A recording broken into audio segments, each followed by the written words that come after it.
नमस्कार साथियों, आज हम उपस्थित है बीए थर्ड ईयर के पेपर सामाजिक अनुसंधान को लेकर। अनुसंधान जब बात आती है तो सामाजिक अनुसंधान का दो शब्दों से मेल से ये शब्द बना है, सामाजिक और अनुसंधान। सामाजिक जिनका संबंध समाज से है, और अनुसंधान अर्थात वह प्रक्रिया जिसे नए ज्ञान और अनुभव के द्वारा सिद्धांत निरूपण करने हेतु प्रयुक्त किया जाता है। यह सत्य और असत्य की जानकारी प्राप्त करने के लिए किया गया एक गंभीर, तटस्थ और विधि विधान से भरा हुआ एक प्रयास है।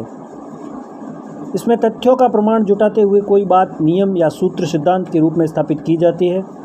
अनुसंधानकर्ता केवल सुनी सुनाई बातों या सामान्य ज्ञान से ही परिपूर्ण नहीं होता, इसमें गहन अध्ययन किया जाता है।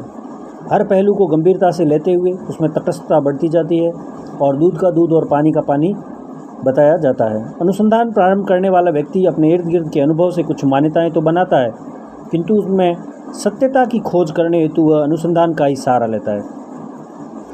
हालांकि अनुसंधान हेतु दो विधियां अपनाई जाती है। उपलब्ध साहित्य में से कुछ विद्वानों ने लिखा है उसे एक सूत्र में बांधकर किसी भी मान्यता को प्रमाणित करने का प्रयास करना। इसके प्रमाणित एवं स्त्रीकृत ग्रंथों, वेद, पुराण, इतिहास या इन पर आधारित अन्य चिर प्रतिष्ठित साहित्य का अनुशीलन करके कोई निष्कर्ष उनके द्वारा प्रस्तुत कथनों को उद्धृत करते हुए किया जाता है। इसे ज्ञान मीमांसा या तत्व मीमांसा कहा जाता है। दूसरी विधि है अवलोकन या निरीक्षण। इसके द्वारा किन्हीं घटनाओं का प्रत्यक्ष ज्ञान किया जावे और उसी प्रत्यक्ष अनुभव को सही क्रम और अर्थपूर्ण ढंग से प्रस्तुत करके किसी नियम या सिद्धांत को प्रतिपादित किया जाए। इन दोनों ही विधियों में अनुसंधान तो होता ही है, और यहाँ हम अनुसंधान के विशेष प्रकार की विवेचना करेंगे जिसे सामाजिक अनुसंधान हम कहना चाहते हैं। सामाजिक अनुसंधान समाज के बारे में नए नए ज्ञान और सिद्धांतों का प्रतिपादन है, उसकी व्यवस्था एवं परिवर्तनों के बारे में बोध करवाता है।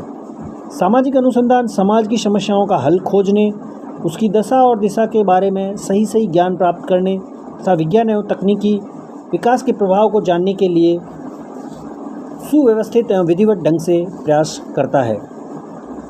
पार्थनाथ मुखर्जी ने अपने अनुसंधान की परिभाषा में कहा है कि अनुसंधान शब्द में जो अर्थ अंतर्निहित है वह संधान शब्द के साथ उपसर्ग अनु जोड़ देने से हुआ है, जिसका आशय है अन्वेषण या खोज, जिसमें नए नए निष्कर्ष एवं नियम या सिद्धांत निरूपित किए जाते हैं। इन नए निष्कर्षों को अनुसंधान के द्वारा वैधता मिलती है, अर्थात वैलिडिटी प्राप्त होती है।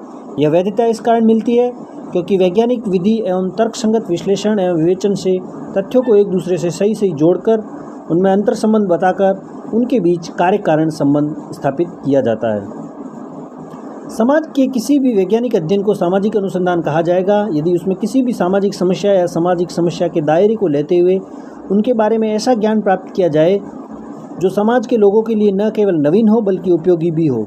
ऐसे वैज्ञानिक ज्ञान का उत्पादन वैधता की ऐसी प्रक्रिया से गुजरता है जिसमें तीन प्रमुख आधार होते हैं। समस्या के अध्ययन हेतु प्रयुक्त की गई विधि पद्धति, उन पद्धतियों को विश्वसनीय तरीकों से प्रयुक्त किया गया हो तथा उनसे प्राप्त तथ्यों की वैधता हो, प्राप्त नवीन एवं वैध ज्ञान या जानकारी के स्पष्ट परिणाम सामने आए। सामाजिक अनुसंधान सामान्यतः वैज्ञानिक विधि पर आधारित माना जाता है, जिसमें प्रत्यक्ष रूप से समाज की विविध घटनाओं, प्रघटनाओं या तथ्यों को विधिवत ढंग से एकत्रित करके उनका तर्कसंगत एवं व्यवस्थित विश्लेषण करके ऐसे निष्कर्ष दिए जाते हैं जिन्हें कोई चाहे तो जांच करके सही या गलत सिद्ध करने का और प्रयास कर सकते हैं। अतः सामाजिक अनुसंधान की सबसे बड़ी विशेषता यह है कि उसमें घोषित विधि ऐसी होती है जिसका प्रयोग कोई भी अनुसंधानकर्ता कर सकता है तथा ज्ञान की धाराओं, सिद्धांतों, नियमों, उपनियमों की वैधता और विश्वसनीयता को सिद्ध कर सकता है। इस प्रकार सामाजिक अनुसंधान एक खुली पुस्तक की तरह है जिसे कोई भी विद्वान पढ़कर अपनी बुद्धि के आधार पर उसका अनुशीलन, विश्लेषण, विवेचन और टीका कर सकता है। चूँकि सामाजिक अनुसंधान की प्रकृति वैज्ञानिक विधि से जुड़ी हुई है और यह वैज्ञानिक विधियों के द्वारा ही सिद्ध किया जा सकता है। अब यदि हम देखें तो वैज्ञानिक विधियों की भी कुछ विशेषताएं होती है, जिनके अंतर्गत सबसे पहली होती है कि हर वैज्ञानिक विधि पद्धति और सिद्धांत की वस्तुनिष्ठता होती है। वस्तुनिष्ठता से तात्पर्य यह है कि जो जैसा है वैसा ही प्रस्तुत करना, उसमें बिना किसी राग, द्वेष या घृणा और प्रेम के, उसमें किसी भी प्रकार की उसके साथ जो बायस्ड व्यवहार है, एक पक्षीय व्यवहार नहीं किया जाता है, बल्कि वह एक तटस्थता के साथ प्रस्तुत किया जाता है। और सामाजिक मुद्दों में यह बहुत ज़रूरी हो जाता है कि सामाजिक घटना जैसी है वैसी ही प्रस्तुत की जाए, अर्थात वैज्ञानिक विधि वह विधि है जिसमें पद्धति और सिद्धांत की वस्तुनिष्ठता पाई जाती है। दूसरा है आनुभविकता, एम्पिरिसिज्म।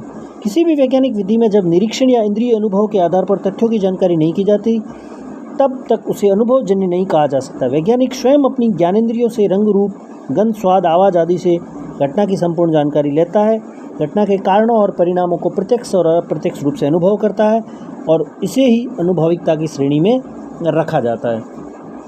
वैज्ञानिक विधि की तीसरी जो प्रमुख विशेषता है वह सार्वभौमिकता, यूनिवर्सलिटी। सामाजिक अनुसंधान की विधियां और सैद्धांतिक नियम सार्वभौमिकता की विशेषता रखते हैं, अर्थात ये किसी एक स्थान, क्षेत्र, प्रांत, देश या महाद्वीप के लोगों के लिए अलग से नहीं बनते, बल्कि इनका विकास सार्वभौमिक रूप से समान मानदंडों के आधार पर होता है। फिर है सिद्धांत निरूपण।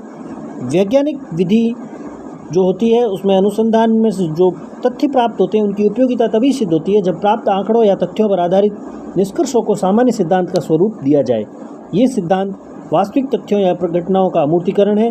अमूर्तीकरण करके हम ज्ञान के स्वरूप को नई नई दिशा देते हैं तथा भविष्यवाणी भी करते हैं। सिद्धांतों के ज्ञान से लोगों की अज्ञानता दूर होती है। अनुसंधान पर आधारित सिद्धांत निरूपण दो प्रकार से किया जाता है। वास्तविक एवं विशिष्ट तथ्यों एवं प्रघटनाओं से प्रेरित होने पर पहले उनकी प्रस्तुति की जाए तथा बाद में उन्हीं पर आधारित सामान्य कथन करते हुए सामान्य बात कही जाए। पहले सामान्य मान्यता या सिद्धांत को प्रस्तुत किया जाए जिसमें लोगों की विचारधारा, सोच, आदर्श आदि प्रकट होते हो। फिर उन सामान्य कथनों को विशिष्ट घटनाओं या तथ्यों के साथ जोड़कर विशिष्ट घटनाओं की वैधता एवं सार्थकता को बताई जाए। अंतिम जो वैज्ञानिक विधि की विशिष्टता है वह है विविध चरों के रूप में तथ्यों की गणना एवं प्रमापन तथा वर्गीकरण।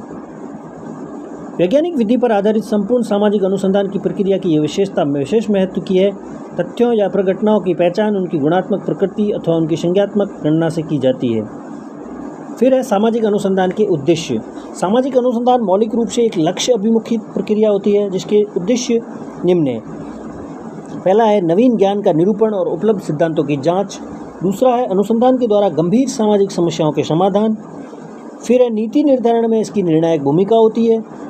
समाज सुधार में एवं संतुलन में सहायक है। अनुसंधान पर आधारित जानकारी से समाज में प्रबुद्ध वर्ग एवं समाज सुधारकों को भी समाज में आवश्यक सुधार या बदलाव की प्रेरणाएं मिलती है। और अंतिम है समाज को नई दिशा में ले जाने में सहायक है। समाज के सामाजिक मूल्यों एवं मूल्यांकन की जांच अनुसंधान के द्वारा ही संभव है। अनुसंधान द्वारा ही ये जानकारी मिलती है कि हम समाज को प्रगति की राह में किस प्रकार आगे बढ़ा सकते हैं, गरीबी दूर करने के लिए क्या क्या सार्थक कदम उठाए जा सकते हैं, विविध प्रकार की सामाजिक बुराइयों जैसे छुआछूत, दहेज, जातिवाद से कैसे समाज को छुटकारा दिलाया जा सकता है। इन प्रश्नों के उत्तर भी गहन सामाजिक अनुसंधान करके खोजने होंगे। केवल राजनीतिक बयानबाजी से काम नहीं चलता है। चुनाव के समय किए गए वायदों से किसी भी समाज को दिशाएं नहीं मिलती है। उसके लिए विधिवत अनुसंधान होने चाहिए और सामाजिक समस्याओं के लिए सामाजिक अनुसंधान की बहुत ज़्यादा ज़रूरत महसूस की जाती है।